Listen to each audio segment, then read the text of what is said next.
Hey everyone, I'm going to cover the basics of building a sales pipeline.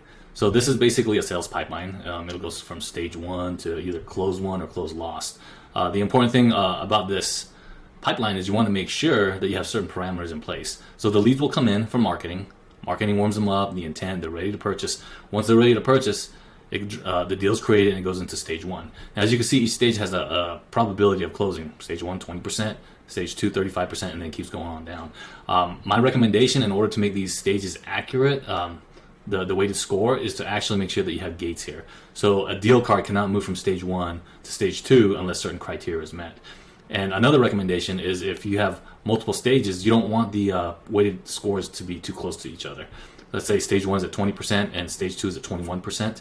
That'll throw off your weighted score. So my recommendation to get around that is to create a series of steps for each stage. So you kind of like treat each stage as its own separate pipeline. It goes through the series of steps depending on how complicated the sales process is, and then it finally hits the gate threshold and then goes on to the next step. Next stage was the stage 3, 85%. Another thing to kind of look at here is the deal velocity. So historically, you'll have two different kinds of deal velocity. The average days it takes to go from stage 1 to closed one, and this is a historical record within your CRM. You can actually pull that out. And then you have stage 1 to close loss, and that will give you the average days of deal velocity for an actual close loss. So historically, salespeople like to hold on to their deals, for maybe there's hope, maybe they think that they'll be able to close it. But if your average deal velocity from stage 1 to close one is 50 days, and your average deal velocity to lose it from stage 1 to close loss is 100 days, that kind of tells us like anything over 50 days has a higher probability of being closed lost. So you want to build rigor into your processes, so so your sales pipeline becomes as accurate as possible. You're not holding on to deals that should be pushed to close lost.